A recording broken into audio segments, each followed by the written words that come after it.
need your input. You can hear me? Yes. Okay.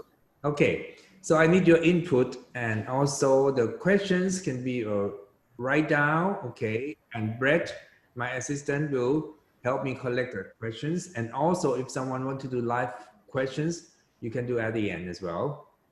I change the topics a little bit to be the immunity is our best defense. Yes, it's optimizing our immune system. And actually, I want to tell you, we can survive if we have good immunity. Everyone gets sick. I get sick. Everyone in this room gets sick once in a while. So the first question is, what would you do when you get sick? And this is what I would do.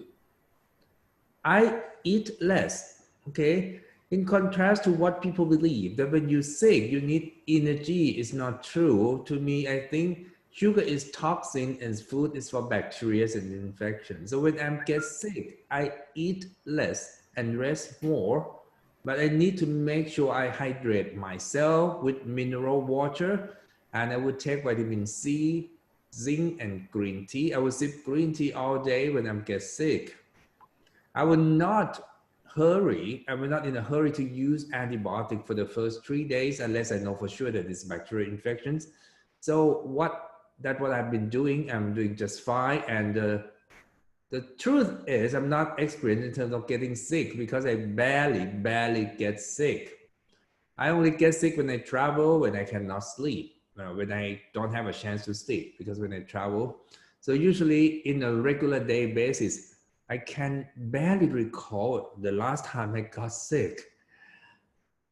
The problem with the sickness and the aging is come hand in hand. You know, my patients, I think I have the oldest patients in my hospitals. Many of them are over 85 years old or even 90 years old. So I understand well when they're getting old, I have a chance to lose them. I just lose one of my patients who are just about to celebrate her 100 years old, but somehow at 99 years old, she went to Hokkaido and visit the ice palace, and she came back have pneumonia, and she passed away after that, but peacefully though.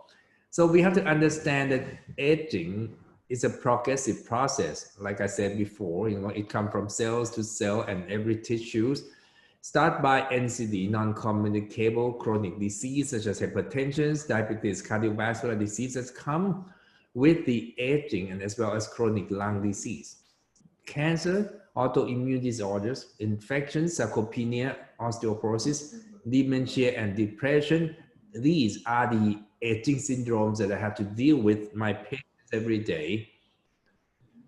And when we talk about immune function, it play major roles as a consequence of aging, because when people get old, a lot of my patients, when they get old, when they get sick, infections tend to be serious, okay?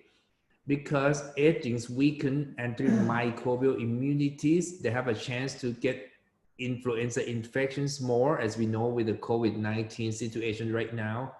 But what we don't pay attention, and most doctors don't pay attention, is older people don't respond to vaccine very well. So by saying if we have vaccine against COVID, oh, the problem will be solved, it's wrong. I will show you, because older people will not respond to vaccine anyway. It never be happen, and will not happen now. Insufficient protections against malignancy, yes. Optimized immune functions is important to prevent cancer, and also important to prevent autoimmune disease. And when older people get sick, because of their immunity, it goes arrays and is not quite balanced, they tend to develop tissue inflammations, hypercoagulations, and they have impaired wound repair mechanisms. And that's why the older people, when they get sick, they have pneumonia or influenza, they tend to have pneumonia and they tend to pass away. So when your immunity system fails, we get sick. The question is why? Look at these pictures, sugar and the processed food. So it's became my identity right now. Anytime people see my face, they remember my words. Sugar is toxin. All of my doctors in the hospital, they can mention this word. What is sugar? They will say sugar is toxic. And what we don't recognize is the food that we eat nowadays is micronutrient depleted. Okay, it's been frozen for years. It's been cooked over and over and over, and it's micronutrients depleted because right now the companies and the food organizations just try to manufacture all these food. Shorter period of time when this food have less time to collect nutrients from the soil or from whatever in the natural situation. So it became micronutrients depleted. And this means we need to take micronutrient supplements, the one that we call vitamins and minerals. Office work makes sure that people don't have good immunities, they don't have time to exercise, and people think that drugs is a wonderful things that kill infections, right? But a lot of time, like infections from viral infections, influenza, we don't have drugs to treat any infections. So they try to use chloroquine and so many things, which I call it toxins, it's not drugs because it's useless. And overuse of medicine, they're gonna show you, for example, PPI, proton pump inhibitors. The paper is banned, but they got the hands on it before it was banned, show that people who take proton pump inhibitors have 2 or 3 times more chances of getting infected with COVID-19. These people came out and within a week, it was banned. It was moved out from the internet. Obesity, stress, and lack of sleep and aging are the cause of immune system failure. Let me repeat about the COVID-19 that everybody knows is a new type of influenza. But people keep saying that, oh, everyone can get infected with COVID-19. They don't give us hope. We're gonna be locked down like this for 3 or more years. Look carefully about information. People say, oh, we have to wait for vaccine. Actually, what we have to do is we have to pay attention about improving our healthcare system and prevent COPD, diabetes, hypertension, and all of these comorbidities, which is correlated with the poor outcome of COVID-19. Cytokine storms also found more in people who has bad immune systems. Okay, it's not like everyone got COVID and so developed cytokine storm. People who develop cytokine storm tend to have inflammations, and I talk about this in the previous lectures that food that filled with the arachidonic acid, such as the animal fat, pork fat, or omega-6 oil, can lead to vascular hypermeabilities and hyperinflammations. And also autopsies from Germany found venous thromboembolisms in patients with COVID-19. And then they try to say that, oh, patients who have COVID-19, we should give them anticoagulant. It's wrong. Actually, we need to teach them what kind of food reduce the risk of thromboembolisms, for example, omega-9, omega-3, and also whole plant diet. That's what we need to teach people about exercise and healthcare system and how to improve their health systems. And I've heard a lot that everyone can get COVID, young, old, and they show the pictures. The wife got COVID and survived, the husband got COVID and died, and one thing is so obvious, the wife is skinny and the husband is fat.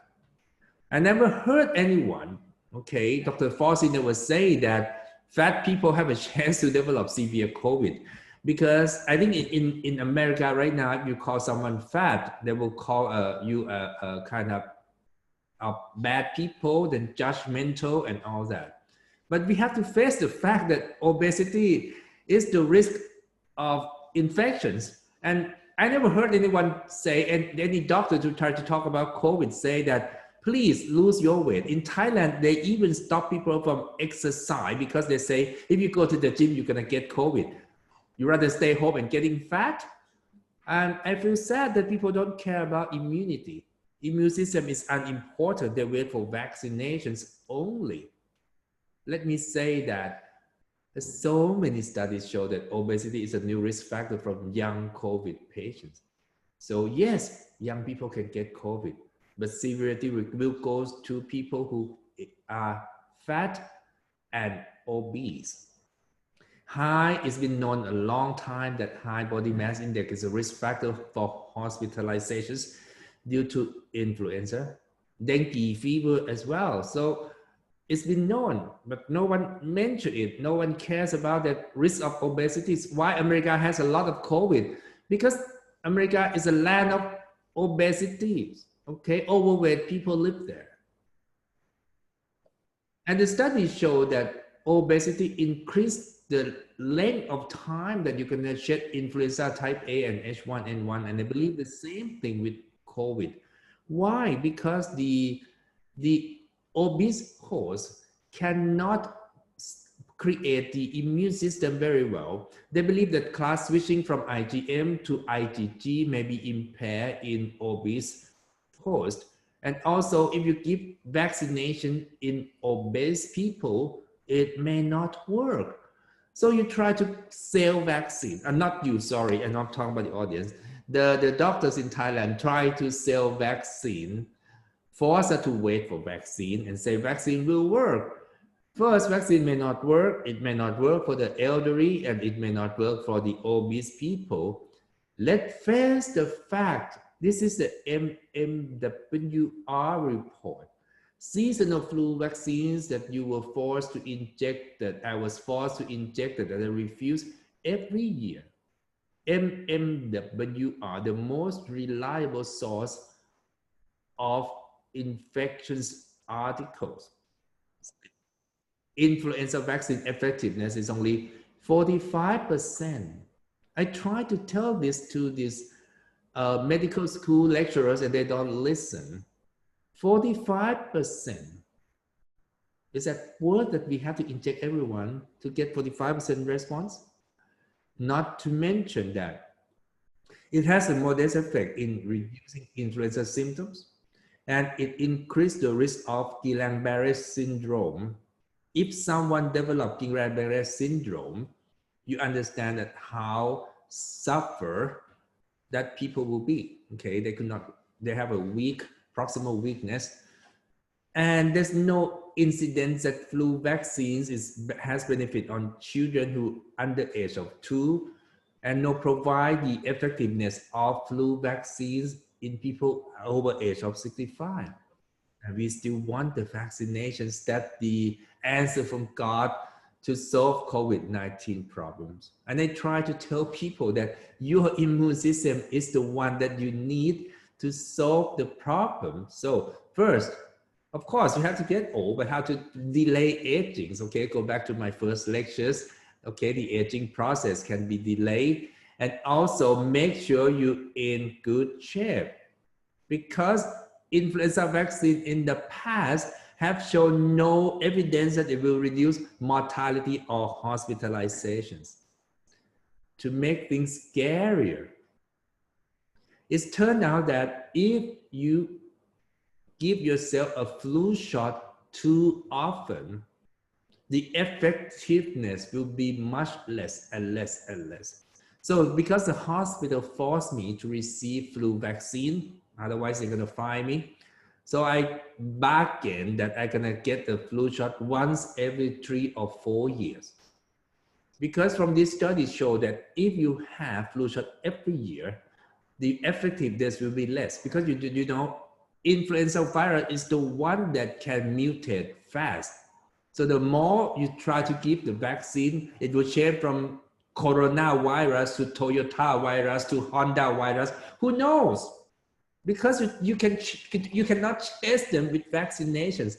And even at the time being, with the COVID-19 itself, when we don't even have vaccination, but the doctors try to give patients what chloroquine, immunosuppressive agent, and steroid, you know what happened? Right now, we have 3 or 4 strains of COVID already. It already mutated. It's already happening with our vaccine. So only things I can say about is our immune system.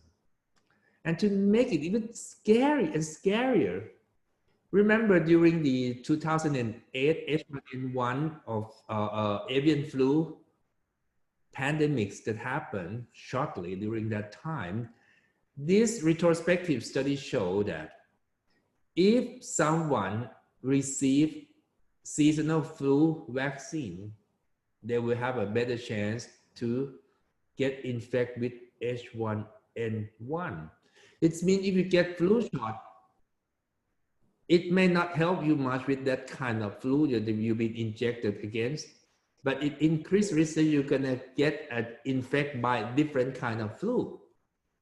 So with these articles, I try to tell people during the COVID-19 outbreak at this time, please do not get flu shot. But no one listened to me. They say I'm crazy. They say that everyone say that you should receive flu shot. And everybody knows the flu vaccine that we have right now cannot protect us against COVID. And on the other hand, based on these studies in the past, seasonal flu vaccine increased risk of H1N1 infection. What happened with the COVID?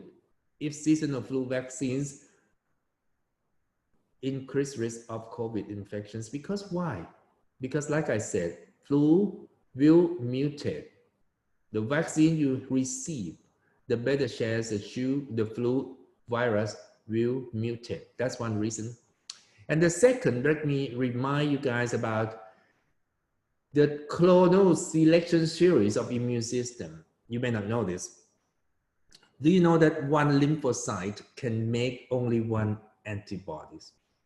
It's called clonal selection series. So one lymphocyte can make only one antibodies in their lifetime. So when you receive seasonal influenza vaccine, what happens is most of the lymphocytes that you have will try to make antibodies against this kind of flu. That leaves small numbers of lymphocytes to make a new antibodies against COVID-19. Just like we have an army full of soldiers, and you know the enemies will come from up north, and you send the armies down south. What happens when the enemies come from the up north? You don't have any military power to combat because you already shift your lymphocyte or your soldiers somewhere else. Think about it. All right.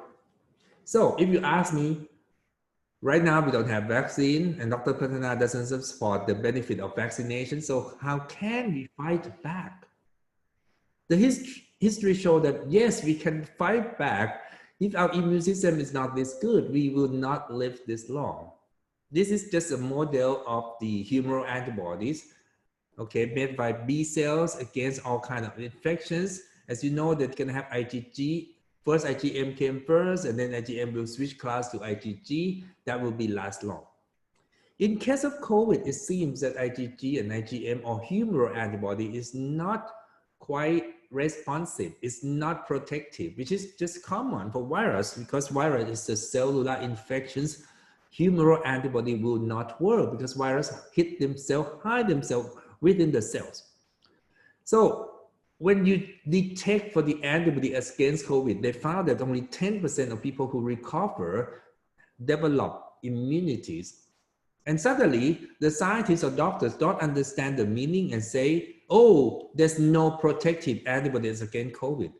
But let me ask, how come 100 people survive COVID and only 10 people develop antibodies? It means 90 people or most people have immunity against COVID. Doesn't come by measuring antibody. It's not humoral antibodies. It's cell-mediated immunity that you cannot measure. So don't say that people who survive COVID doesn't have immunity against COVID. You are wrong. They have immunity against COVID, but you just don't know how to measure it because you only measure it by measure IgG and IgM. You have to measure CD8. This is a study from Peter Doherty Research Institute in Australia. 47 years old woman from Wuhan, and she came in with a sick of pneumonias and she recovered within 7 days. And they do a nice job by detecting her CD4 and her antibodies. As you can see that her antibody doesn't go up much, but CD8 just go up skyrocket. And this is the one that fight back. So our immune system can fight back, but it's a CD8 T cell. It's a cell-mediated immunity. So when they survive, you may not be able to detect the level of antibody. It doesn't mean that we don't have immune against COVID-19. Let me show you these pictures. I'm kind of sick of hearing bad news. Why people don't try to think positive? Every day I hear that, oh, the total case of this much, the total case, and total case. Why don't you say about recovery case? In May 11, recovery is 84% and death rate is as high as 16%. That's quite high. And after 2 months pass, when our immune systems learn more about COVID-19, what happened? The death rates go down from 16% to 7%. And at the time that we are in this conference right now, August 15, the death rate is going down totally to only 5%. Not to mention the critical conditions in the past. In May 11, it's only 2% because, so how come the critical conditions 2% and death rate is 16%? Because the death come from the people who got infected from in March. So right now, critical conditions is only less than 1%.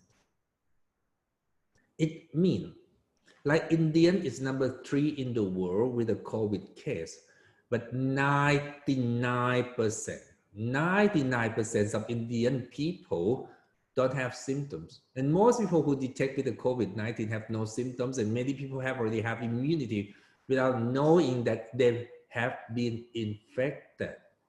So what protecting them? Their immune system.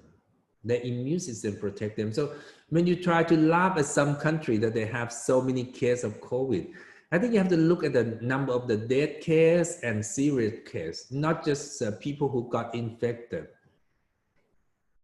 I want you to think positive. I want you to think that our immune system can fight back, because otherwise the death rate will not go down. There's 2 reasons that's why the death rate is coming down, and right now COVID-19 doesn't seem to be dangerous or scary anymore. First of all, because our immune system can recognize COVID-19, and the second, because the COVID itself has been mutated, but the new kind of COVID seems to spread easily, but less virulence. This means it doesn't cause death anymore. It became almost like a common cold with this new type of COVID-19. I know that you don't ever read about this because newspaper always want to spread the bad news, and when try to comfort people with the good news, they think I'm mad. But I insist, you have to believe in your immunity. We have Spanish flu in the past, but we never developed a genocide. We're still here this day, 100 years after. What happened? We call herd immunity. Herd immunity means when majority of populations are immune. It's called herd immunity. So when we get infected with the COVID-19, okay, the first person when we die, the second person may be seriously ill, but the third, the fourth, the fifth persons, they got virus for people who already have partial immune response. What happened is a virus severity will be coming down and our immune will recognize much better. And when this go on and on and on and on, it means majority of population are immune against COVID-19 and herd immunity will happen. And I believe that in Wuhan itself, herd immunity already happened in China because the cases in China has been 80,000 something since March. And in Wuhan, it's just like that. It goes stand still. The reason you have 3 more cases doesn't mean that this is a new epidemic. 10,000 cases you call it pandemic, epidemic, but 3 cases is just seasonal flu, okay? So herd immunity happened before with all kinds of disease, so it will happen again with the COVID-19. And when people try to talk against me, oh, herd immunity is not real. We need vaccination. Oh, please. If you got infected, it's more people got infected and your immune start to develop by itself. It's called naturally acquired. But if you use vaccine, it's called artificially acquired. Either way, it's called herd immunity. So herd immunity can come by naturally infected, just like situation right now in Wuhan, or it can come by vaccination whenever it's available. But don't forget, vaccine against influenza effectiveness is less than 50%. I don't think it can start herd immunities. It just makes someone rich. Okay, I explained the terms herd immunity to help you understand. Okay, it can be naturally occur, it can be artificially acquired by vaccinations. Either way, it will happen with COVID, and it's already happened. Otherwise, the serious illness must not come down, the death rate must not come down. So it's been herd immunity is already happening right now. How to protect ourselves from bad immune system? How to increase our immune system, how to optimize immune function. You need to understand innate and adaptive. Innate is something in nature. We're born with it. We never faced the bacteria or COVID before, but as you know, people who locked down in the boat, not everyone got infected by COVID. Okay, 40% just fine because their innate immunity is so strong. So we have to think about innate immunity, and today I'm going to tell you how to increase your immunity that we call innate immunities. You don't have to worry about COVID. You don't have to worry about HIV. Start by epithelial and mucosal barrier have to be intact. Your skin has to be intact. But COVID enter your mucosa. How to make your mucosa strong. I'm going to talk about it. You need to have your good probiotics that we call microbiomes. Your phagocyte and inflammatory response has to be good. Your NK has to be good. It's called innate immunity. Response to it's the first response to infections. It never happened before. It never see the COVID-19 before. So at the beginning, people who have strong innate immunity survive COVID. However, we still need adaptive immunity. In case of COVID-19 enter the body, someone get infected, detected by whatever PCR, but they don't have any symptoms. It means the humoral immunity response is strong, the T-cell immunity is strong. So they develop immunity against COVID right away, and COVID cannot hurt them. People who get serious sick and people who die because they don't have good innate immunities and they don't have strong adaptive immunity. Start by natural innate immunities, our mucosal system. What happens if someone just sneezes at you, like my assistant Brett just sneezed at me today, and then if he has a COVID-19, the virus just spread and attach my mucosa. But the study shows that in order for these coronavirus to enter my body, it has to use their spike proteins to form a fusions into my mucosal membrane. And it will not happen. If I drink water that had pH above 7, just like this mineral water. Here is the studies. Fusion coronavirus love pH 5 to 6. And that's the pH of reverse osmosis water, which I don't drink. pH of the beer. So this is stories of Thailand, COVID spreading in people who go to the club and bar, to the boxing camp and drink beer and alcohol. You see? So you can prevent your COVID-19 by start drinking alkaline water, because like I show you at pH 7, even your COVID attached to your mucosa, it will not enter. Alkaline diet.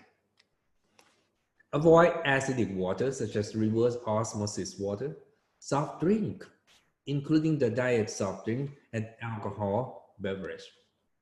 And start drinking alkaline water, natural mineral water, mineral added water, underground water that used to make soda water in Thailand, and even alkaline water purifier. And that's what I've been doing. And that's what I've been telling people who close to me. None of them got infected by COVID. None.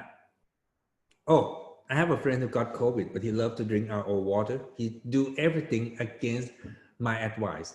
He doesn't like me, I guess. So we need to learn this word again, acidosis and acidemia, okay?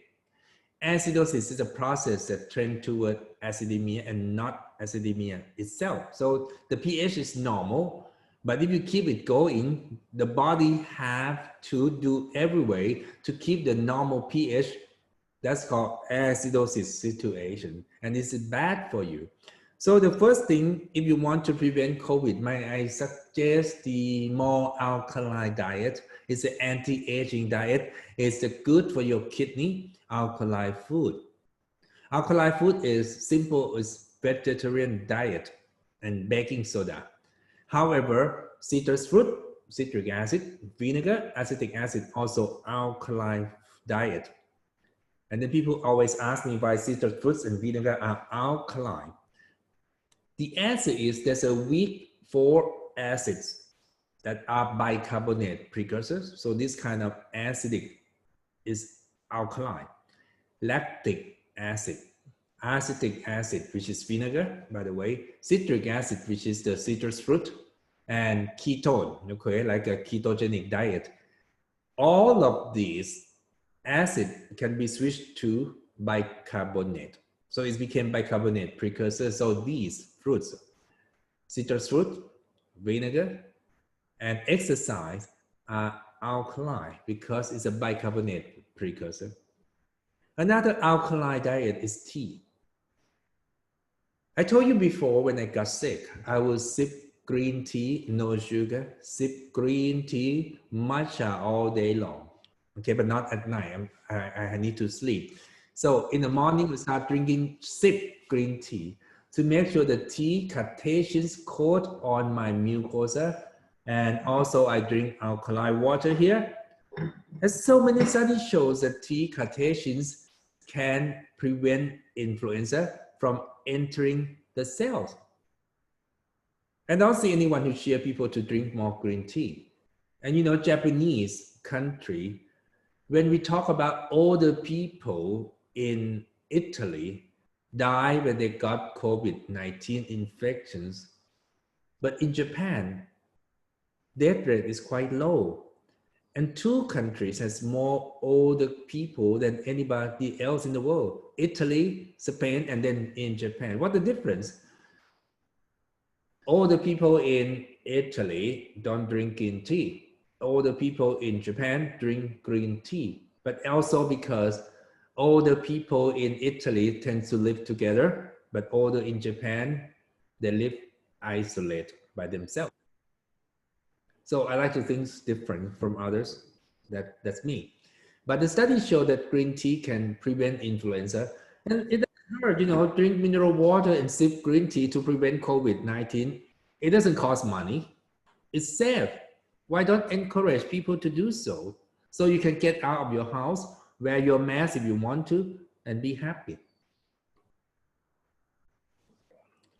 Low immunity is not only the problems with infections, it causes cancer. And I would not be surprised that years from now, after the COVID, we're gonna have an epidemic of cancer because the people are so stressful, and the cancer will follow. When you have low immunities, you don't have T cell infiltrations, you don't have the T cell functions, the same immunity that you use against COVID-19. And a lot of people who die from COVID actually already have cancer. If you notice that a lot of people who have serious COVID infections already have cancer because they already have low immunity. When we get older, the strength of immune response will decline. B cells cannot make good antibodies. T cells cannot expand very well. And the same thing that make older people susceptible to influenza, make them susceptible to cancer. So a lot of people who infected by COVID, look at the history. They have diabetes, they have cancer. The second way to increase your innate immunity is, besides your epithelial intact, okay, drink green tea and sip green tea and drink mineral water, pH above 7, is just understand your microbiome. Microbiome is so important to prevent yourself from bad immune system, and also both infections, influenza, and cancer. And I don't see anyone advise patients to take care of their microbiomes in order to prevent COVID-19. It's only me. Let us go back to the standard textbook about microbiome and innate immunity. Our intestine has a lot, as you know, of microbiomes, and the hematopoietic system, lymphocyte have to go intact, hands in hand with these microbiomes and stimulate. It's like a training military system. It's like an army. They have to train their soldiers to make them sharp. And the microbiome is just like the way to train these lymphocytes. So when the time they have to face with the real infections, these lymphocytes will be ready. And also microbiome is so important for adaptive immunities, both B cell and T cell as well. I cannot say without study support me. And it's shown in this clinical infectious disease that they recruit cases with influenza type A or type B and test for the microbiomes in the throat, and turns out that people who have less amount of microbiome into the throat tend to get infected with influenza. Why this study is so important? You know, in Thailand, all these specialists from universities advise people who gargle their mouth with the antiseptic. If you do that, you kill your own microbiome. You use antiseptic, you think you're going to prevent COVID. I told you, you prevent COVID by sipping green tea, by drinking alkaline water, not by gargling your mouth with antiseptic and kill your microbiome. Actually, so my technique, the third technique is, I have this the probiotics in sachet called, and then they put in the water, and instead of just drink it right away, I gargling my throat with probiotics. If you have your favorite probiotic, you can do the same. Put probiotic in water and gargling your mouth with probiotics. Anytime you have abscess ulcer, try that. When you have sore throats, try that. You may be surprised. You get improvement of your symptoms by just use probiotics to wash your mouth, not antiseptics. Okay, bad breath. You can use bad breath. You can treat your bad breath with probiotics, gargling in your mouth as well. Gut microbe protect against flu virus infection in mice. So These studies, they want to test interferon alpha and beta signaling. So they test these mice, and turns out that when you just knock out the mice, that when you give these mice, okay, these mice cannot make interferons. So the way to get rid of the gut microbe is just give these mice antibiotics. And after the antibiotic, these mice get sick with influenza. So the studies show us that if you give antibiotics every single time you have flu, you're gonna get infected with influenza. So antibiotics kill gut microbes. Antiseptic kill gut microbes. So you need to restore your microbiomes to prevent infections. First, stop unnecessary use of antiseptics and antibiotics. Every time I use antibiotics, I will, after I finish the course of antibiotics, I will replace myself with a bunch, high doses of probiotics. And one thing most doctors don't know is, I told you before last time that proton pump inhibitors kills, period, because it increases mortality rate. Proton pump inhibitors decrease acid in your gut and decrease microbiomes. And it causes the entire body to be acidic. Eating more prebiotics such as vegetable and fibers, and eating more probiotic foods such as stinky cheese and natto. This study has been banned.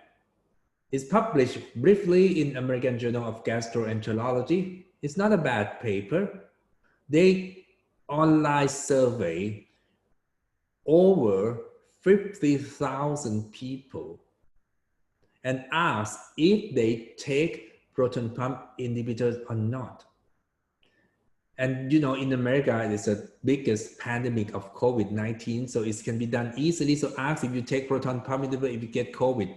And turns out that after they adjust the risk, people who use proton pump inhibitor once a day, we have 2.24 increased the chance of getting COVID-19 infections. And if they take proton pump inhibitor twice a day, the chance will go up to 3.74. Dr. Fauci never read this. President Trump never cared to read this. No doctors care to read this. So when you take proton pump inhibitor, you interfere your microbiomes. And also because the same proton pumps that you use, the stomach used to make acid, it's the same proton pump that the kidney use to excrete acid from your body. So it means when you take proton pump inhibitor, you increase acidosis of yourself. And I told you before, acidosis decrease immunity.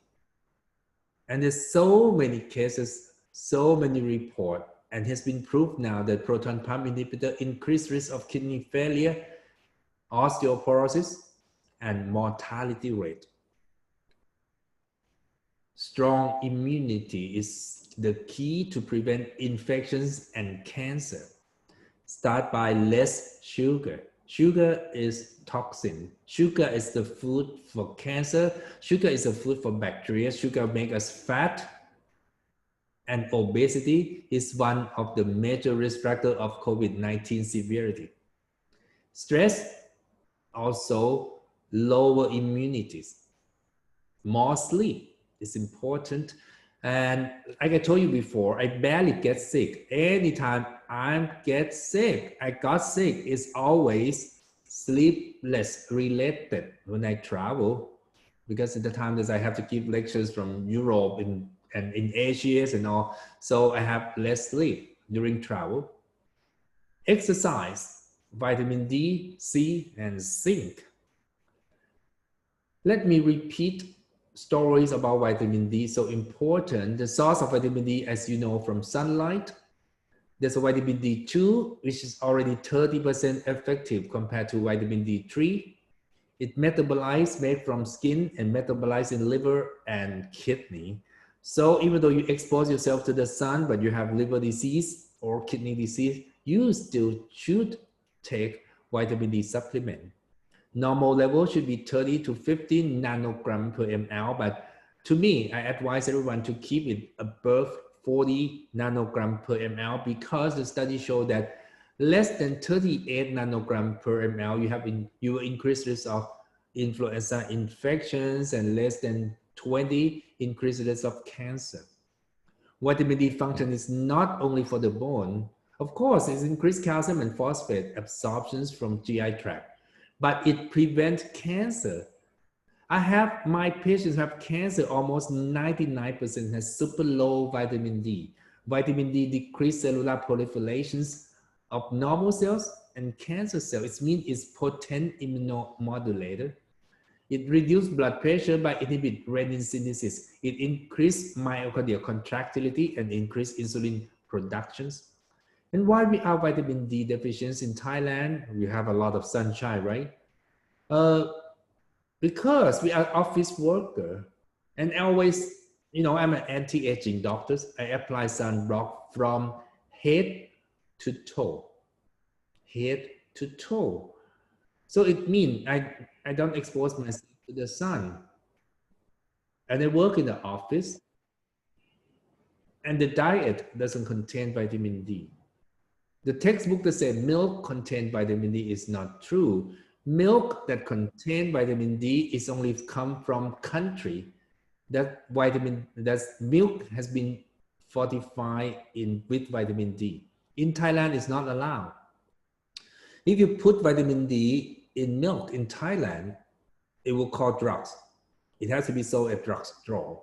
So the parents right now still believe that if their children drink milk, they will get vitamin D. They've been fooled by, I don't know.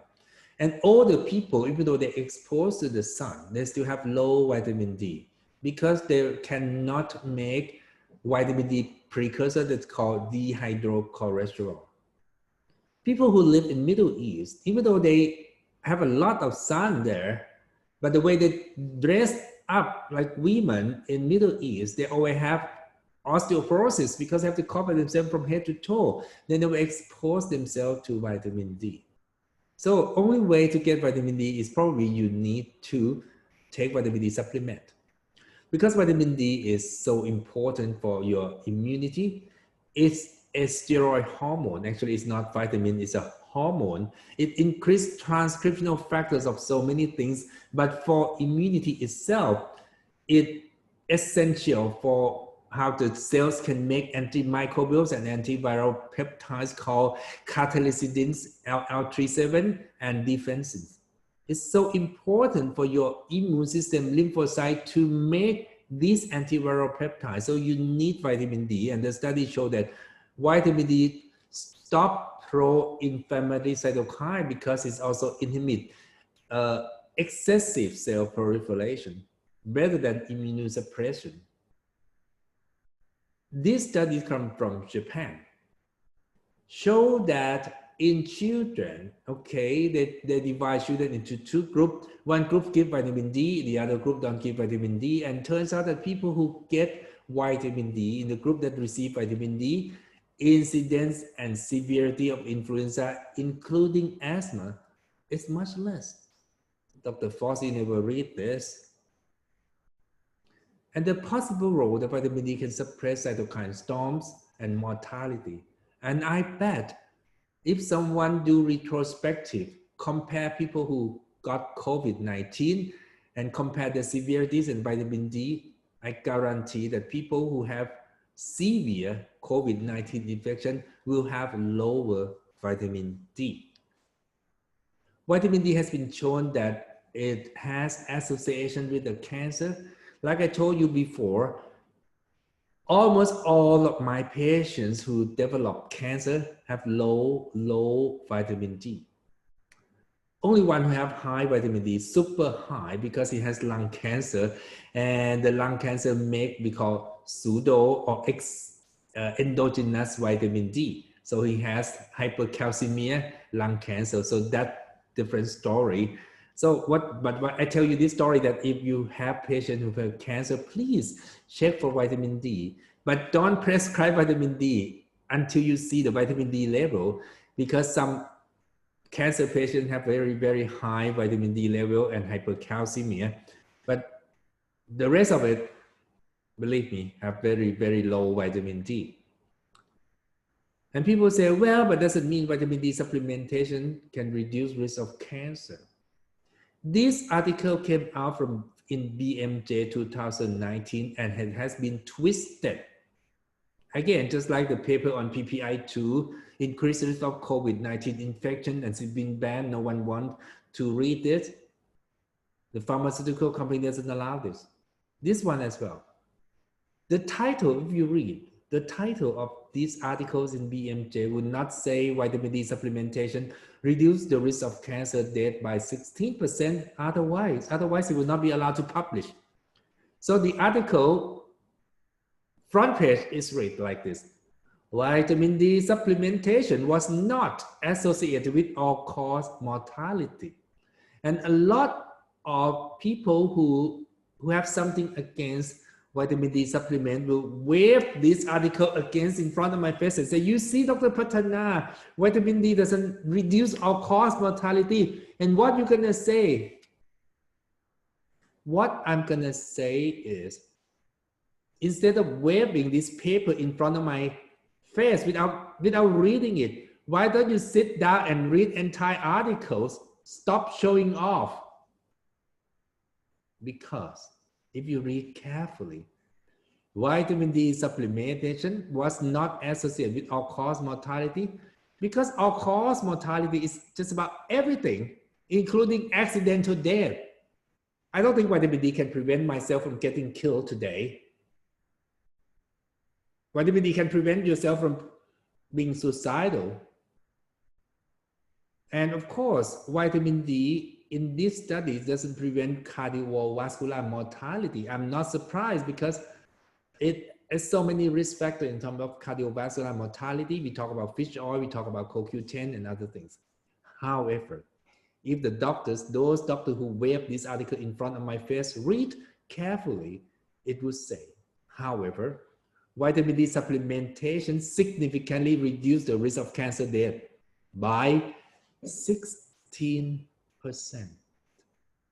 And turns out that the reason the vitamin D supplementations does not reduce all-cause mortality, because these 52 trials include both vitamin D2 and vitamin D3. It's subgroup analysis. It's turned out that all-cause mortality was significantly lower in trials with vitamin D3. So it means if you do these studies again, throw out all the vitamin D2 supplement, it will change the title into vitamin D3 supplementations reduce all-cause mortality. So vitamin D3, everybody, start taking now. I'm taking vitamin D3 supplement every day. So how are you gonna get it?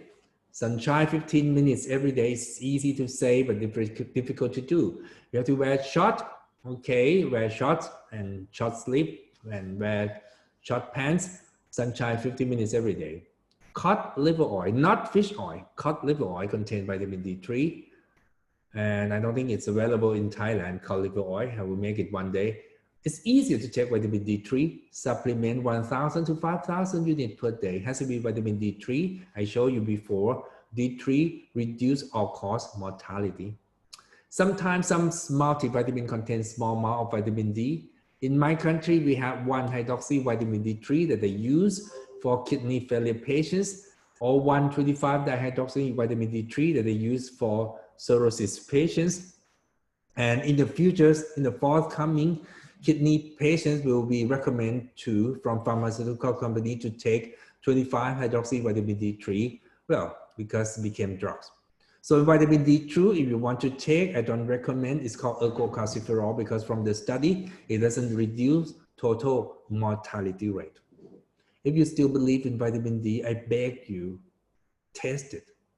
Anyone come to see me and say, oh, I don't believe you about vitamin D supplement. This is Thailand. We have a lot of sunshine. I say, why don't you test? the level of vitamin D in your blood, whether it's enough, because most people who say so doesn't have enough vitamin D. All of my friends believe me and start taking vitamin D supplement during the COVID-19. I have organized a meeting called Heat Workshop in March, and I gave away free vitamin D, 5,000 units to every attendance who dared to show up, and I give them vitamin D3. I lose money in that event, but I'm proud of it because I've heard that no one got infected with the COVID-19. I only have one friend who got COVID-19 infection, and he is the one I told you always talk things against me. He never checked for vitamin D3. He refused to take all sorts of supplements. He still drink reverse osmosis water, and he's the only one who got COVID-19. And now I heard his wife has this macular degeneration or whatever. Poor guy. So if you don't believe about vitamin D3 and the power to protect you from all-cause mortality, cancer, and viral infections, please check your vitamin D level. If it's under 40, please do something. Vitamin C is so important for immunities, and some people believe that vitamin C is found in orange juice, but turns out that orange juice in Thailand is kind of pasteurized and vitamin C has been destroyed. So actually the good food that contain vitamin C is green, leafy, fresh vegetables that has not been passed through heat. So fresh green vegetables and citrus fruit, and don't process it, don't cook it. So if you want to drink juice, make it fresh.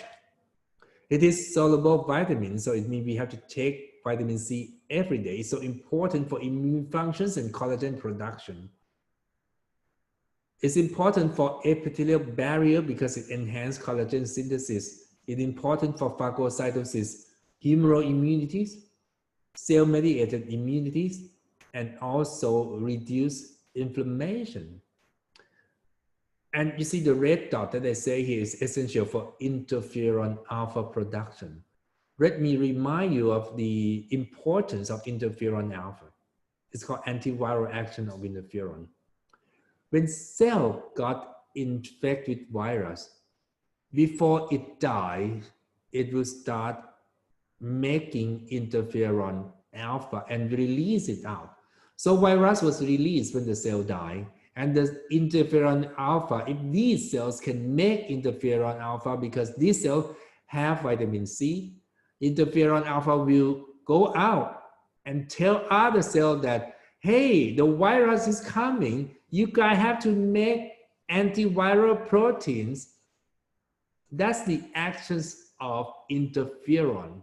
It tells other cells, before I die, I want to tell you that the enemy is coming. You have to be prepared.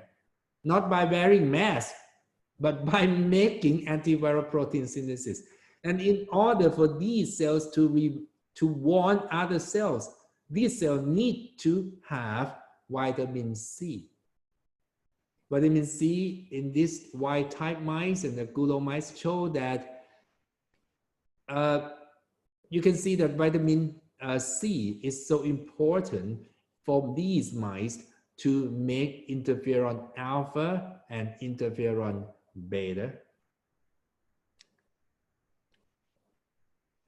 Is there clinical studies on vitamin C? Yes, but people refuse to read. And turns out that effective of vitamin C IV injection has been shown to reduce symptoms of viral infection. And once again, these studies, the title is not like this, okay? This one, I quote it from the last paragraph saying, all-cause mortality in patients with sepsis-associated ARDS is reduced with high-dose vitamin C IV. But if you read the title, article will say, oh, vitamin C doesn't change any cytokines patterns of these patients. They don't dare to show the result that, okay, the first 7 days, the patient don't look different. The patient who have sepsis, the one group receive vitamin C, the other group don't receive IV vitamin C. They don't look different. And that the title of the article, that vitamin C provide no benefit, because they don't dare to say that if you follow this patient for 28 days, the group that receive vitamin C will die less. So the way to get published is to hide the good information at the end. Don't show it out loud, because pharmaceutical company and editorial board will not allow you to say it. Vitamin C is also important for cancer. Too bad that we don't have many studies in terms of IV vitamin C and cancer. And right now it's not allowed to be done, because if you have cancer, you'll be forced to receive chemotherapies. If you want to add vitamin C, fine in the studies, but you still need to have chemotherapies. And chemotherapy and vitamin C doesn't match. So when you put vitamin C and chemotherapies together, you're not gonna see benefit of vitamin C, because vitamin C cannot save the cells that's dying from chemotherapy. However, the studies in the past that IV vitamin C maybe can improve quality of life and reduce cancer-related toxicities. What people do in the clinic, okay, is a high-dose vitamin C, and I'm doing as well. It starts from 5 to 50 grams, okay? So in ringer lactate, let me emphasize this. Cancer loves glucose. Don't put vitamin C in glucose. Please put vitamin C in glucose-free solutions such as ringer lactate. So why not normal saline? Because you need to add sodium bicarbonate. You don't want sodium bicarbonate and then sodium chloride, because it will increase over like osmolality. So the best solutions, this is my secret, I'm telling you, I use high dose vitamin C in ringer lactate, and then I add 7.5 sodium bicarbonate. Vitamin C is an antioxidant. It has a weak chelating agent. It enhances immunity. That's what we need. But the mechanism that vitamin C kills cancer cells has to be high dose. It's called pro-oxidants.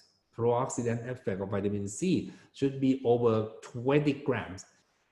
But you don't start, when the patients come to you with cancer, don't start with vitamin C 50 grams, please. You're in trouble. You start with 5 grams.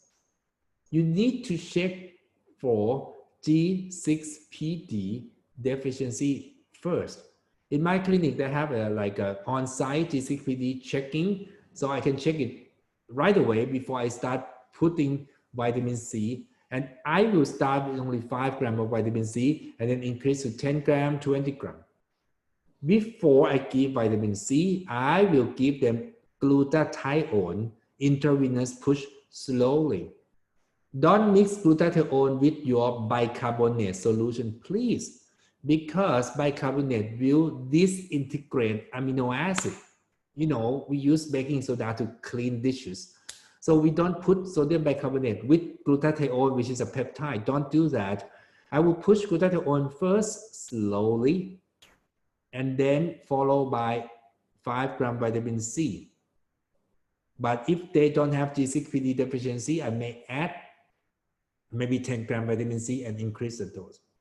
And with this protocol, you may be surprised that their G6PD level is going up every time they come to see you, because glutathione itself and vitamin C will increase the productions of G6PD as well as resveratrol. It can enhance transcriptions of G6PD. So it's like the first time G6PD is like borderline low, and then the second time G6PD levels go up and go up and go up every time you do this method. So the patients can tolerate high dose vitamin C at the end. So this is my method, my secret I'm telling you. Glutathione IV drip or IV push slowly first. Don't mix glutathione with bicarbonate. And then use vitamin C. You better check glutathione first. You better check G6PD deficiency first. But in the past, when I don't have the G6PD testing on site, I never check for G6PD deficiency. But because my technique, I use low dose vitamin C and I push glutathione every case.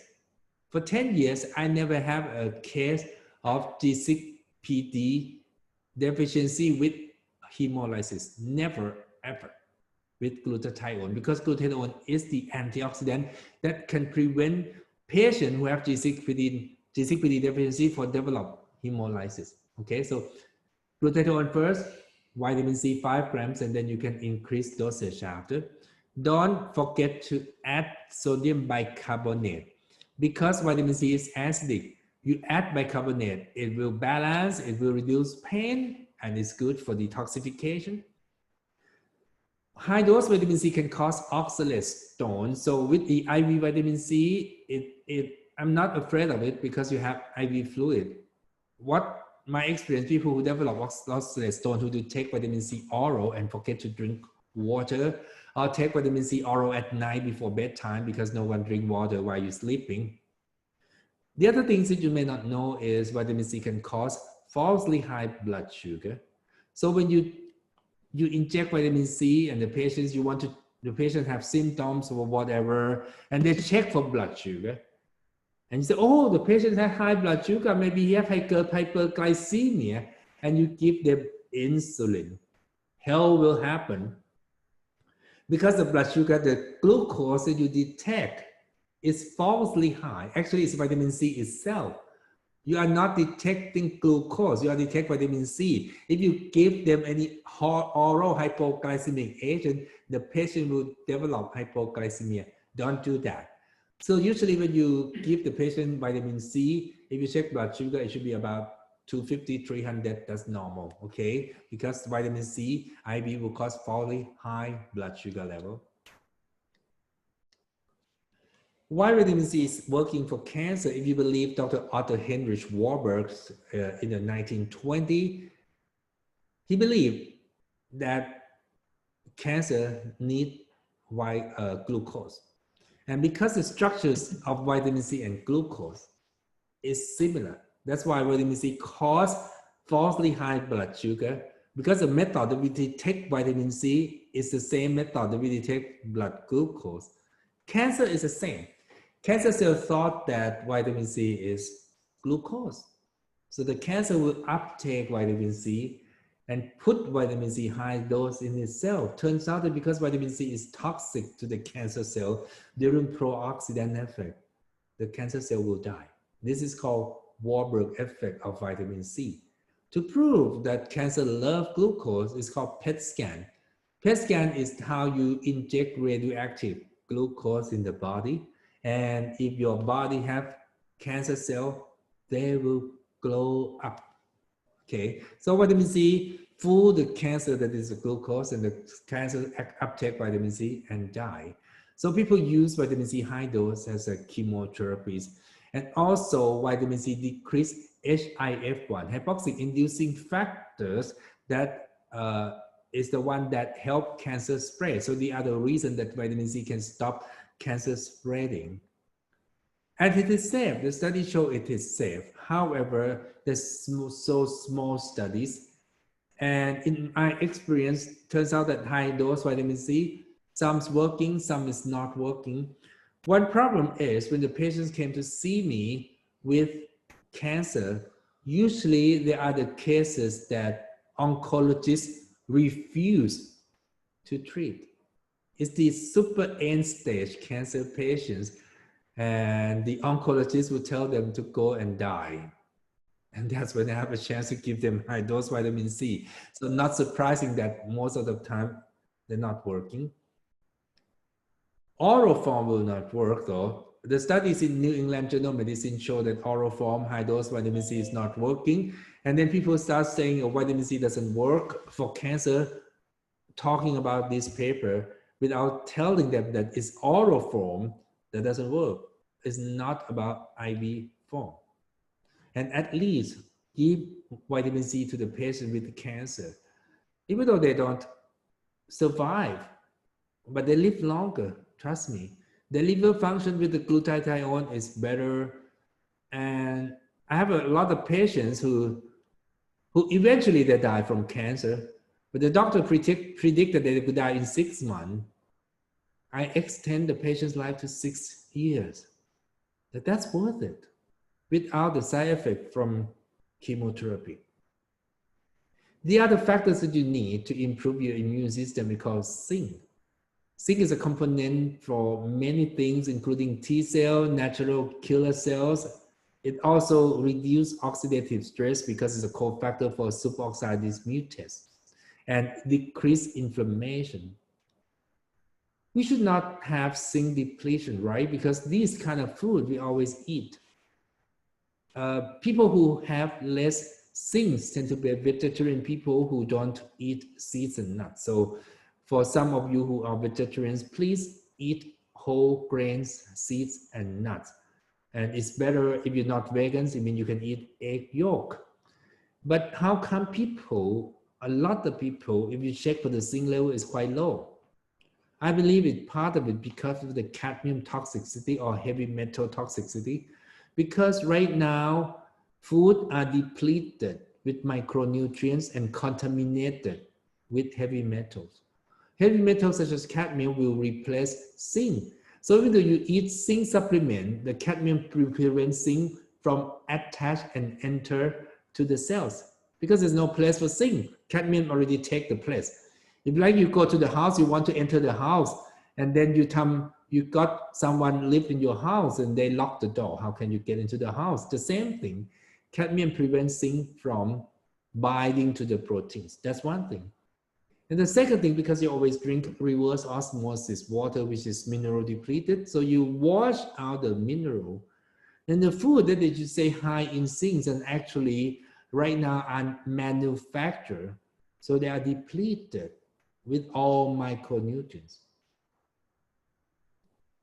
So during the pandemic, zinc supplement is the one I'm taking every day. But it should be in the form of amino acid chelate in order for these zincs to be absorbed. Not zinc sulfate, not zinc anything else. It has to be the form of amino acid chelate. Two of these forms that I've been using is one is called zinc bisglycinate, and the second one is called zinc picolinate. So when you take zinc supplement, please make sure it's an amino acid chelate that zinc in order to make it effective. These studies are done in Thailand show that zinc supplement can reduce severities of patients who have dengue fever. And I thought when these studies come out, from now on, all the pediatricians in Thailand, all the infectious doctors in Thailand will provide zinc, will prescribe zinc in every case of dengue fever. It never happened. Unless the patient with dengue fever come to see me, I will give them vitamin D, C, and zinc. But most ID doctor or every ID doctors in the land or maybe in the world never provide zinc, C, and vitamin D to their patients who has infections. And forget about COVID-19. They're not going to give these patients supplement. We cannot optimize our immune functions if it's to eat these kind of food every day. Manufactured, processed, frozen, contain insecticide, herbicides. Sugar is toxin, high refined carbohydrate. High in omega-6 cause hyperinflammations, just like COVID-19 caused hyperinflammations, like people in America who eat SAD diet, standard American diet, low in micronutrients. It doesn't contain probiotics or microbiomes, high in sodium, phosphate, nitrates, and food preservatives, and is super acidic. And this kind of food destroy our immune system, and that's why I'm so proud that I'm trying to eat the right kind of food. So I say no to packaged food, and I try to eat real food. But I cannot do it all the time, you know, because I'm working, I'm in the office, depends on people find some food for me. So usually what the food I eat nowadays is something just to help my stomach from screaming. My food right now come in the pills, micronutrients pills, that I'm taking supplements, like 15 of them every day.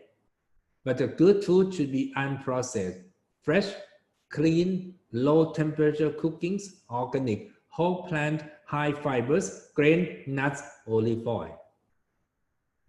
But this is what we're taking. I always heard people try to teach me, doctors, Patana, why don't you eat your breakfast? I said I will eat my breakfast if I wake up in the morning and someone cook real breakfast for me. But right now, when I went out to Starbucks and to the store, these are breakfasts I found. Ultra processed food. Why should I eat toxin for breakfast and suppress my immunity? No, because turned out that high intake of ultra processed food in breakfast for breakfast like this increase mortality risk. So when you advise people to have their breakfast, make sure that what kind of breakfast they have. Don't just say have your breakfast and you will live a long life, because their breakfast can kill them. Ultra processed food for breakfast elevate risk of cardiovascular disease, mortality, and cancer. We talk about immune system, and the cancer, one thing that immune system failure causes is called inflammations. Inflammations cause cancer because the cells try to fight back against inflammations, and hyperinflammations cause the cells to divide and become cancer cell, cause the cell to mutate. Inflammatory conditions shown in many cases of cancer, and actually anti-inflammatory agents such as aspirin has been shown that prevent colon cancer. But if you take aspirin every day, you may not die from colon cancer, but you may die from cerebral hemorrhage, so it's not worth it. So why don't prevent inflammation easily? Start by fish oil, start by omega-9 oil, and start by cut down omega-6 oil and arachidonic acid found in pork and chicken fat, animal fat. Okay, eat more fish oil. That's the way to start preventing inflammation. The link cytokines that link inflammations and immune system and cancer is called NF-kappa B. NF-kappa B activations cause inflammations and tumorigenesis, cause tumor promotions and progression. So we need to suppress NF-kappa B. How can we suppress NF-kappa B? Lipoic acid is one I'm taking every day. The other one, you have it in your home. Curcumin is part of your food. It's part of the spice, Indian spice called turmeric. You can take it as a supplement, or you can be part of the food. Indian spice, Thailand spice contain curcumin. It suppresses all sorts of inflammations. Okay, if my theory is true,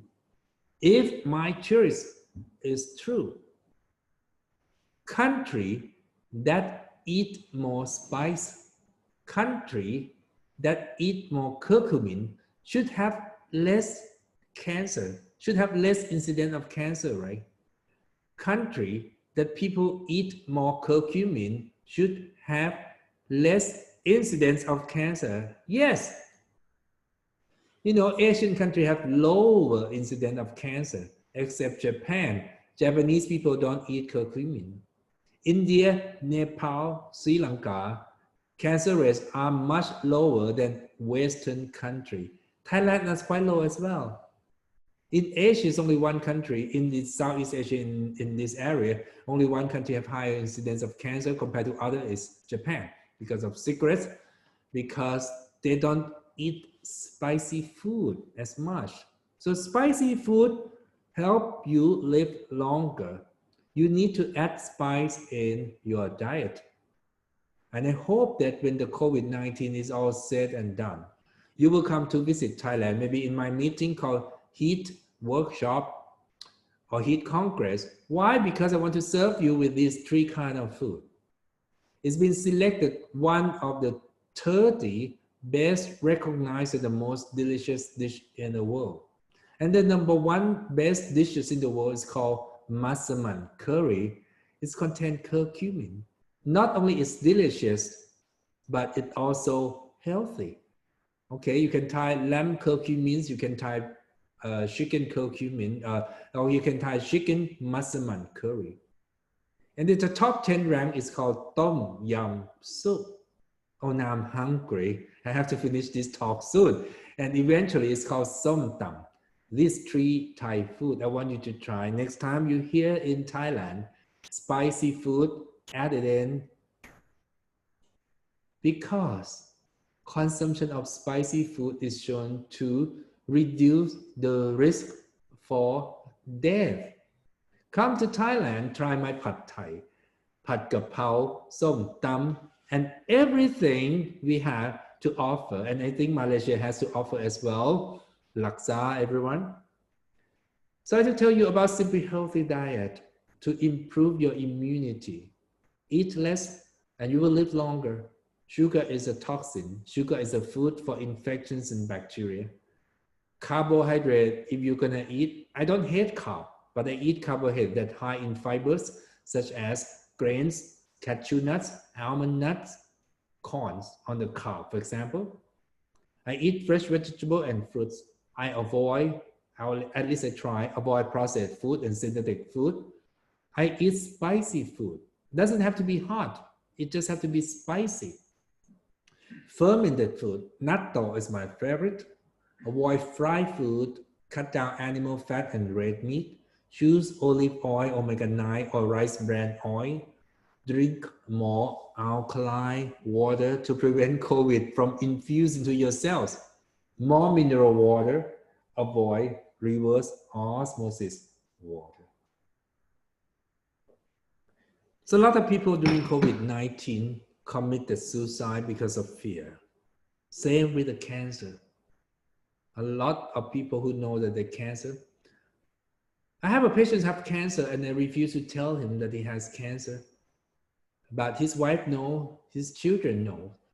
And then one day his wife said, tell him he's a big boy, he can handle it. I don't tell him, but somehow he found out, and after he knew that he had cancer, he locked himself for 7 days without eating. He died in the catatonic phase. We have to give him IV fluid, but his brain is gone.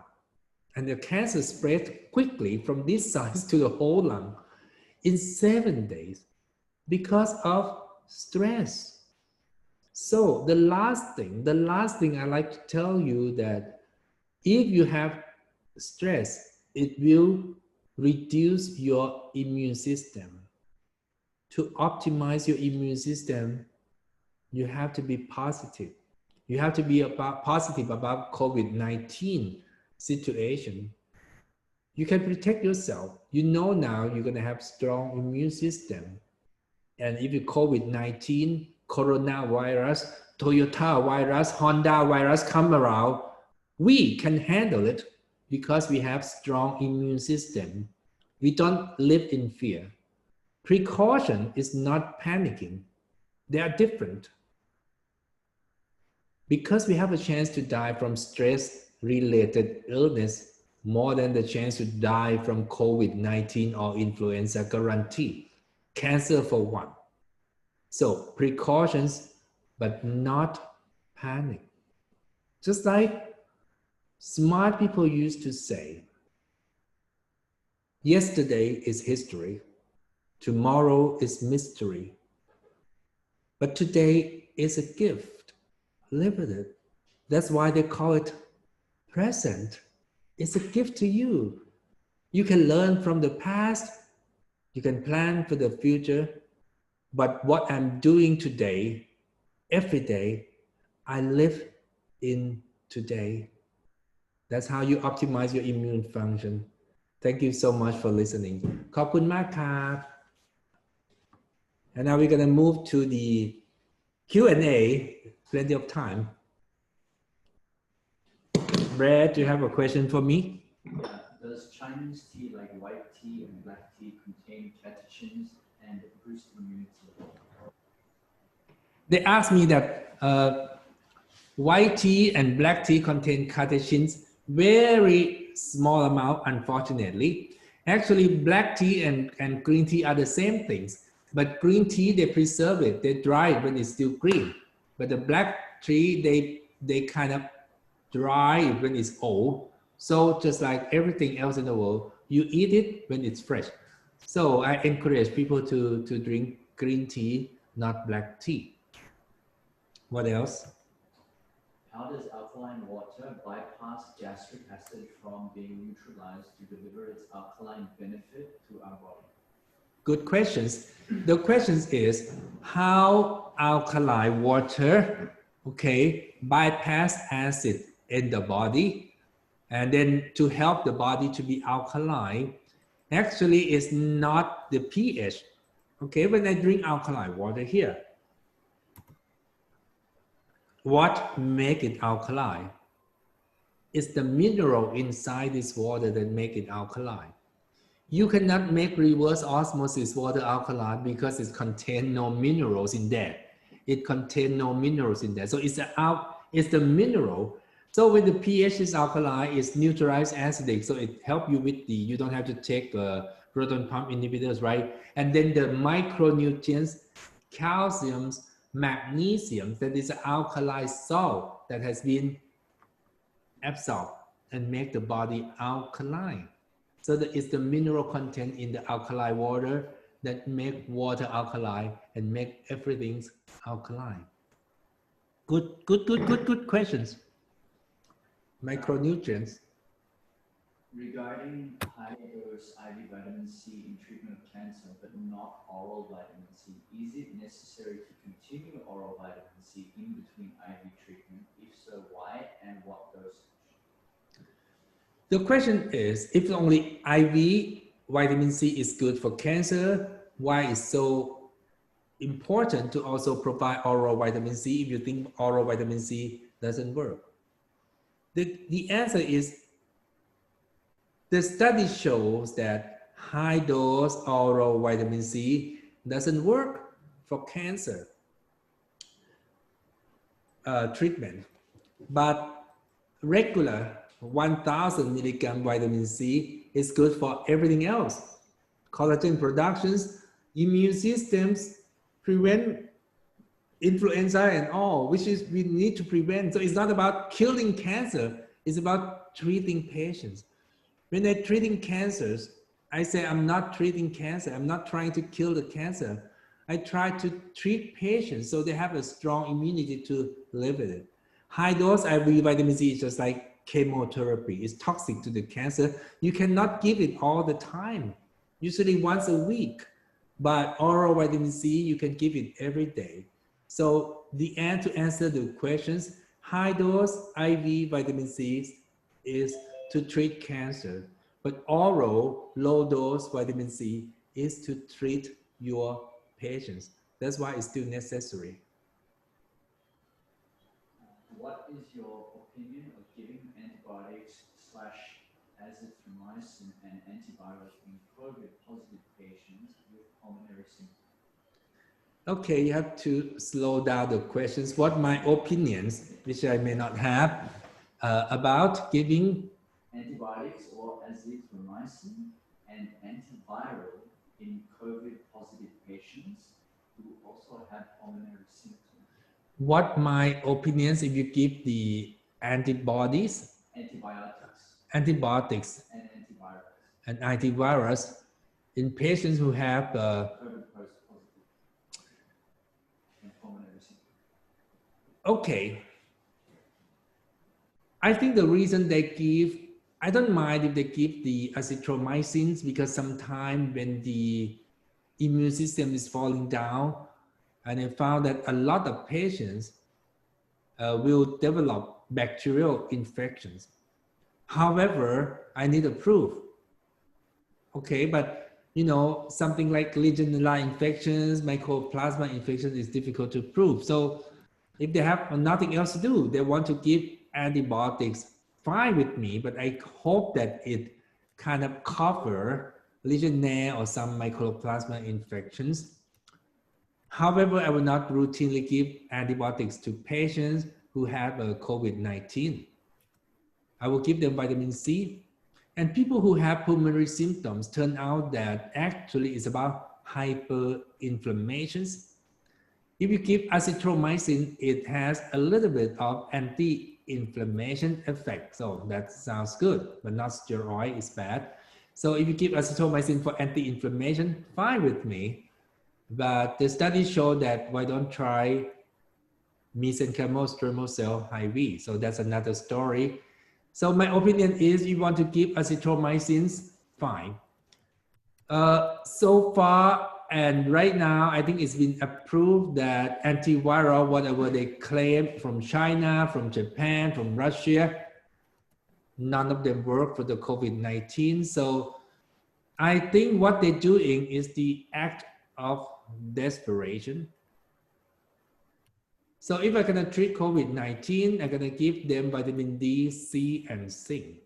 I go so far, like right now, I ask all of my friends, all of my colleagues, everyone I know to drink mineral water, sip green tea, take vitamin D, C, zinc. And in my experience, none of them got infected with the COVID. And if they got infected with the COVID, I could give them high dose vitamin C IV right away. I would make sure they test their vitamin D level, give them high dose vitamin D. And maybe I don't have to worry about pulmonary complication from COVID. And also because the hypercoagulopathy is part of the COVID complication, I probably give them fish oil as well. Next question, do you drink alkaline water after meals or strictly before meals to maintain alkalinity? Do I eat alkaline water before meal, after meals? Actually, I drink alkaline water almost all the time, okay? When I drink water, 2 liters a day, it's always alkaline water. I'm not worrying about, okay, some people say, okay, if you just have a meal, you need stomach to be acidic, so you should not have alkaline water. Yes, but it's not that much compared to acidic in your food, but actually if you eat whole plant diet, it is alkaline food anyway. So don't worry to drink alkaline water with meals. It's not gonna prevent your stomach acidity. Actually, no, not at all. Your stomach acidity is too strong for just alkaline water. The pH is like 1 or something, so it's too strong. Only things that prevent stomach acidity is proton pump inhibitor, which I don't use, by the way. So don't worry, drink alkaline water all day long, and you will refresh, rejuvenate, and stay young. What should be the supplemental dose and therapeutic dose of zinc? Okay, I only use 1 dose of zinc. When you look at the zinc, don't look at the total package, like, oh, 100, 200 milligrams. No, you have to look at this, they say, the amount of elemental zinc, okay? The amount of elemental zinc. Usually, only thing I have is 15 milligrams of elemental zinc. Some people suggest that you have a condition called cryptopyruria, you need 30 milligrams. You can try that, but in my experience, you try 30 milligrams of zinc or higher than 50 milligrams elemental zinc for a long time, you develop complications like you cannot eat. Maybe it's good, you know, you lose your weight because your food became tasteless. You lose the sense of taste. You taste everything like zinc. So it's not about the dosage, it's about long running zinc. So because I want everyone to take zinc supplement every day, so elemental zinc of 15 milligrams a day is enough. If you try more than that, you will know your mouth have no taste. It tastes funny. You eat everything and it's not delicious anymore. So don't do that. 15 milligrams of elemental zinc every day. 1 dose of zinc. Do you recommend, for example, high dose oral vitamin C of, let's say, 6 to 8 grams in divided doses? And if so, what would be the conditions for these doses? The question is, do I recommend like 6 to 8 grams super high dose of vitamin C in the oral form or not? I usually don't recommend that because when you do in my experience, I have a couple of patients who take vitamin C oral high dose for a long term and develop kidney stone. And I'm going to talk about kidney stone a little bit in the future talk of the SAHAMM. So, and I'm a nephrologist, I'm a kidney doctor. So I cannot advise my patient to develop kidney stone, okay? That's why I'm so proud that if the patient come to see me with the normal kidney function, they will have normal kidney function for the rest of their life unless they're unlucky for any reason. Same thing, if the patients come to see me without the stone, they should not have a kidney stone in the future. So no, I never recommend high dose oral vitamin C. However, some people suggest that when you are sick, okay, when you are sick, you should take high dose vitamin C for a couple of days. That should be fine by me because only 2 days of high dose vitamin C a couple of days should not cause stone, but you need to drink plenty of water, alkaline water, to avoid oxalate stone. Okay. That's it. That's the questions, written question. I think next time we should have something like this, you know, so people who try to do a live question, they can just write down the questions. But now I'm ready for more questions. And if someone wants to ask me live, please do so. What's your question? You have to help me with this, this one with the screen. Hi, Dr. Wilmana. Yes, I do have a question. Actually, first, of course, you have already answered about the azithromycin. But talking about the alkaline and acidic, what about giving, what's your opinion on acetylcysteine in patients who have shown some pulmonary symptoms? Sorry, your voice disappeared this moment. Okay, can I repeat? What happened? It's my question is, I wrote it to SAHAMM privately. Dr. Wilhelmina, Here we anesthesiologist and then what? You ask about anesthesiologist about what?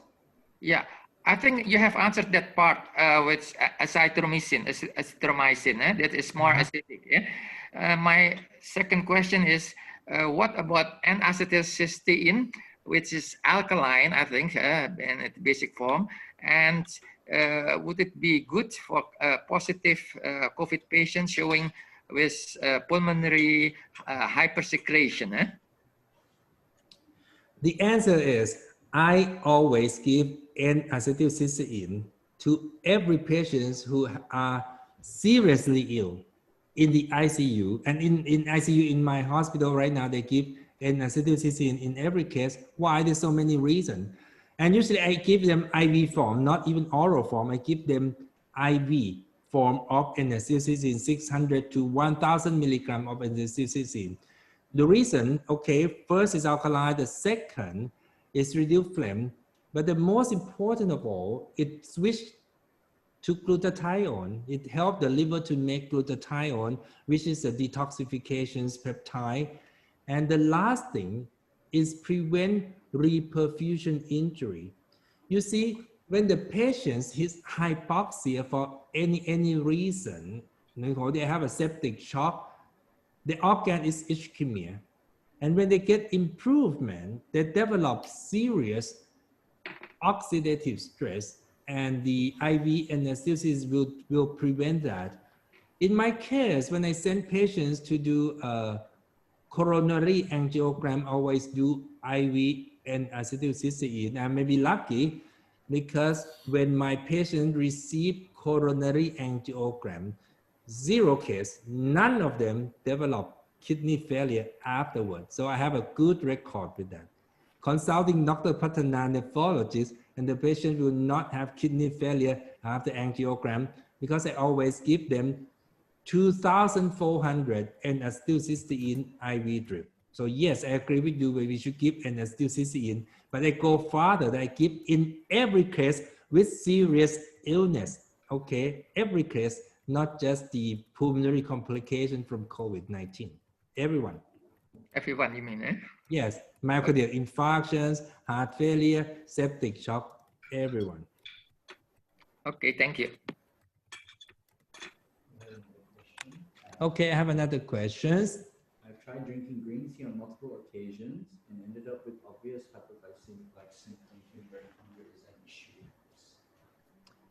The question is, someone told me that I have tried drinking green tea on multiple occasions and end up with obvious hypoglycemic-like symptoms. I cannot tell you why. I think different kind of green tea I'm not sure that what kind of green tea you having. Yes, there's a study show that green tea can reduce blood sugar, but it's just a little bit.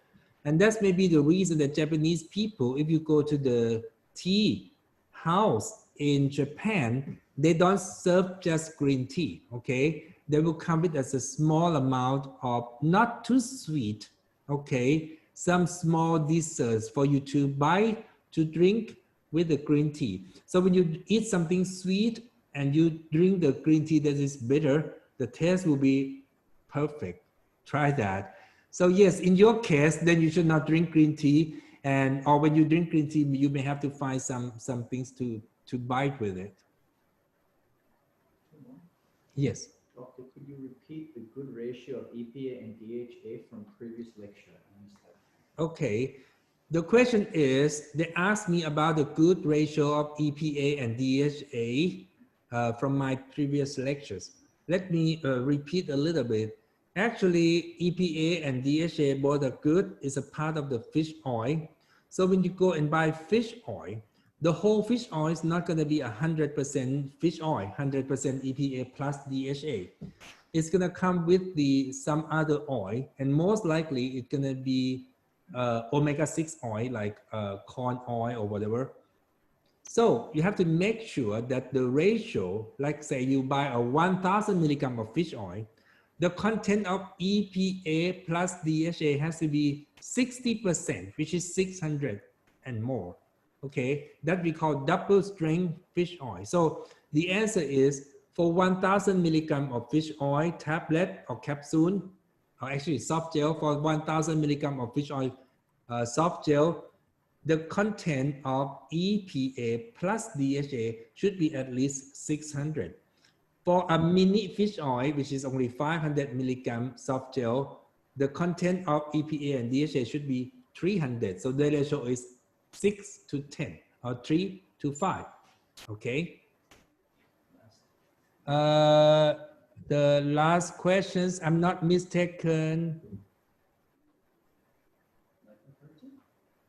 Okay, this is something from other lecture about lipoprotein A is mostly genetic and statin doesn't reduce them, correct? It's just to use niacin, yes. Deletion also 30%, okay. The question is totally different from the topics today. The question is about lipoprotein A and the hypercholesterolemia. A lot of people, I found that when they have high blood cholesterol, actually they have hyperlipoprotein A. Some people call lipoprotein little a, not the big A, little a, not the capital A. And so when you give statin, lipoprotein A would not come down. So they say that if you give niacin, lipoprotein A will come down a little, but that is not effective because the dosage of niacin is so, when you give high dose niacin, the side effect is so strong. I cannot take niacin. It causes flushing, severe flushing. So it's not effective because even though it can reduce lipoprotein A just a little bit, okay, because you cannot increase the dosage of niacin. So what the method to reduce lipoprotein A effectively? Unfortunately, the answer is plasmapheresis. The plasmapheresis is in Japan and in Germany, in Austria, you got it for free. The government allowed you to receive plasmapheresis treatment once a month to treat lipoprotein A. However, in Thailand, it's not allowed. So, and it's quite expensive. You know, the cost costs like 100,000 baht each time. So the answer to your questions to reduce the amount of lipoprotein A is plasmapheresis, and you have to do it once a month. So I have a patient who have a lipoprotein A. She's rich, but she don't want to do a lipoprotein A removal pheresis once a month. So she do it once every 6 months. And she said, well, get rid of it just a little bit. It's better than nothing, okay? So my recommendation, you have to live with lipoprotein A, and to make sure that your lipoprotein A don't get oxidized, you have to take coenzyme Q10, vitamin C. Okay, that's what I do. And you take fish oil. So I recommend everyone who have a high level of lipoprotein A to take coenzyme Q10, vitamin C, and fish oil. and you have money and time, do plasmapheresis once in a while. Dr. Green tea is used to stop the conversion of testosterone, which in some instances I do find the patient tends to experience transient erectile dysfunction. Have you come across this situation? Okay, the question is, green tea kind of stop conversion of testosterone to the active forms, and some people drink too much green tea will develop transient erectile dysfunctions. Have you come across such situation? I hope the people who ask me don't ask me, do I have erectile dysfunction, right? Because the answer is no. So I don't have experience, or my patient who drink green tea and tell me that they have erectile dysfunction. So cannot answer that questions. Maybe it's better to ask the Japanese guy. But then, you know, if Japanese guy have erectile dysfunction, it could be because they drink too much and they smoke too much as well. So it's difficult to say. So yeah, in theory, it's possible that green tea will inhibit testosterone, but to say that it can cause any side effect, I have no idea. Dr. Patana talked about rice bran oil, when it will be used for Okay. cooking and benefits. Someone asked me about rice bran oil. Actually, it's similar to olive oil. So all the benefit of rice bran oil, you can read from the benefit of olive oil. Because the studies, we don't have the study much on rice bran oil. Most study come from olive oil. But the content of rice bran oil is similar to olive oil, but just less. Okay, so rice bran oil have more omega-6 than olive oil, so that's bad. Rice bran oil have less omega-9 than olive oil, that's bad. Rice bran oil has similar amount of palmitic acid, just like olive oil. So both of them can tolerate heat about 200 something Celsius. You can cook easily with rice bran oil and olive oil, but you should not fry or bake with rice bran oil or olive oil because the temperature will be too high. So yes, it's similar to olive oil, but it's a little bit less quality in terms of that. So all the study of rice bran oil, similar to olive oil. However, rice bran oil have one component that olive oil doesn't have. It's called polycosano, which is shown to reduce blood cholesterol.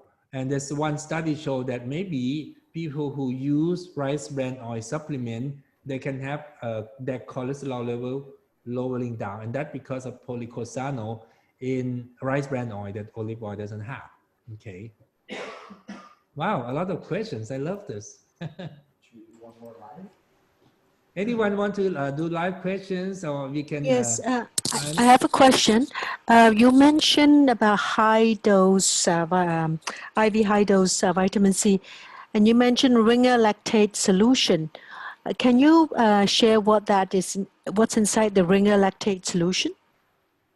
I don't remember exactly. You have to Google it. Ringer lactate has a bit of calciums and lactate, of course. And lactate, like I said, lactate is acidic that can switch into alkaline. So actually it's alkaline fluid. So it has a magnesium, lactate, a bit of sodium, and a little bit of calcium. That's it. So if you can Google right now, search the component of ringer lactate, and I can tell. But it can contain calcium, magnesiums, and lactate. Okay, you cannot put bicarbonate in that because it's not steady.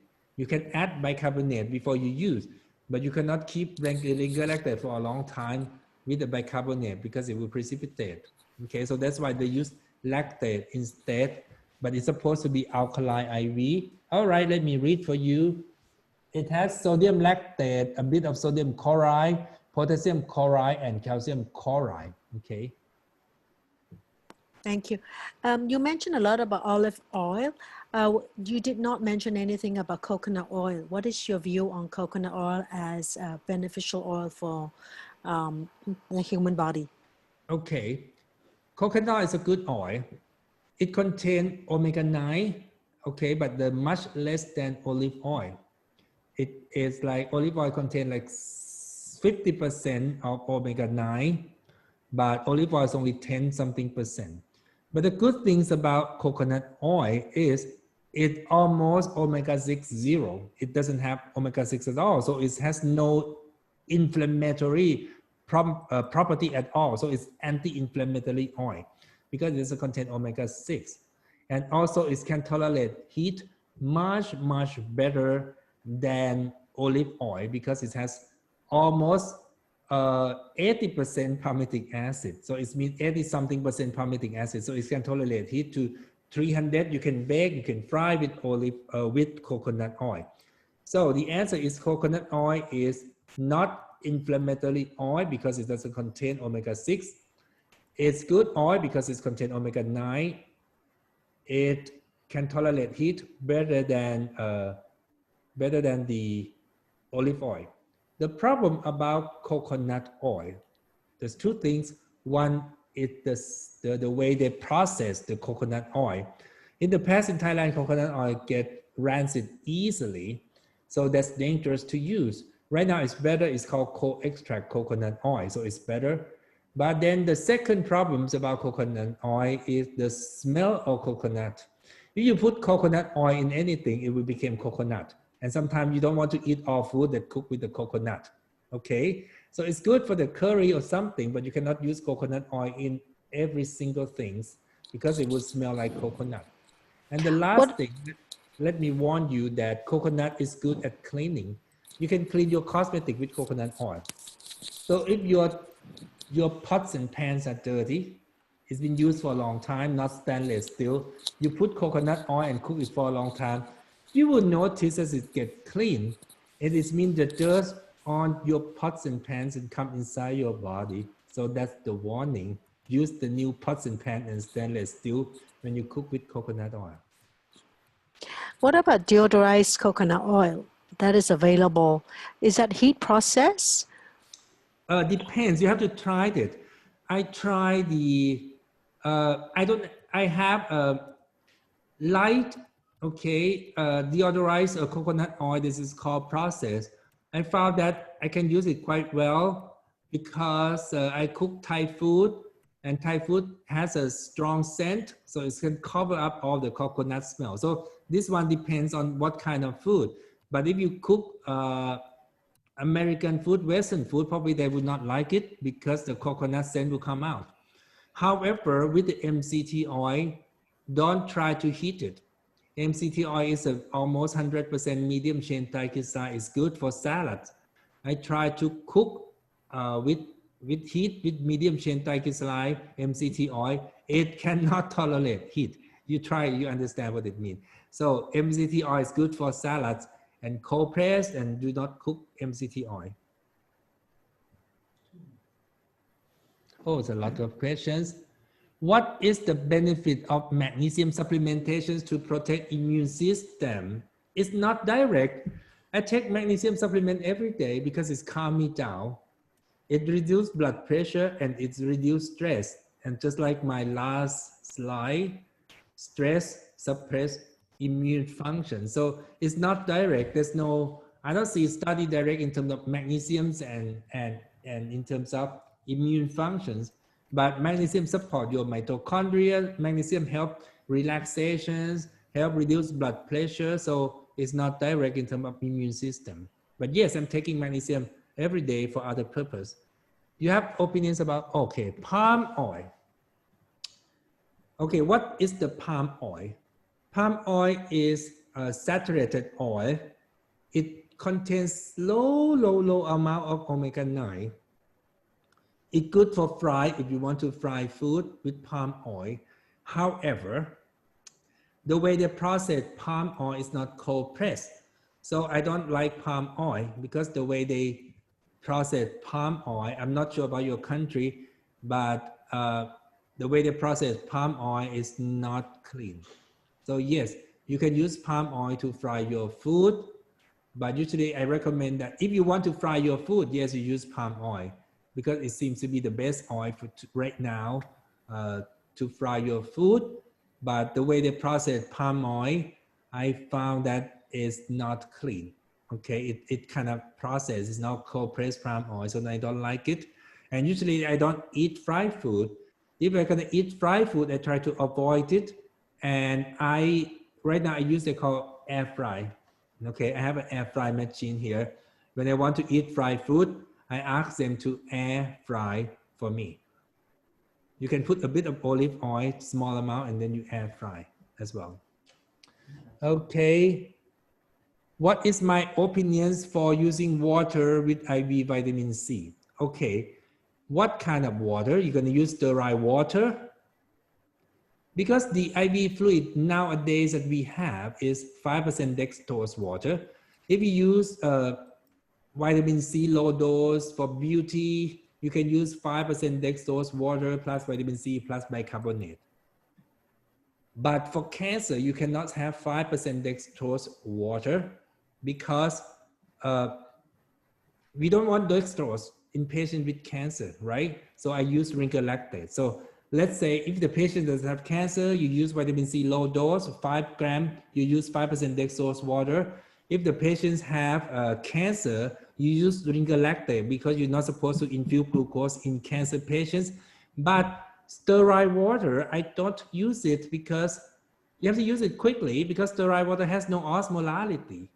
It's your chance you're going to cause hemolysis of your red cells, okay, and painful. So if you want to use sterile water, you have to mix with vitamin C, you have to mix with sodium bicarbonate. It's not pH balanced, so I don't really like it. I never use it.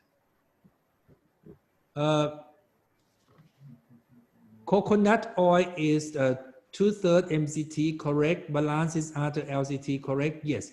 Coconut oil has 2/3 MCT oil and then 10% omega-9, and the rest is palmitic acid, which is the LCT, long chain fatty acid. That's why coconut oil can tolerate heat. Palm oil is almost like 80%, okay, 80% the palmitic acid, so that palm oils can tolerate heat very well, but it's because it's low amount of MCT, it has a low amount of omega-9 oil, so I usually don't recommend palm oil as a good thing for healthy food.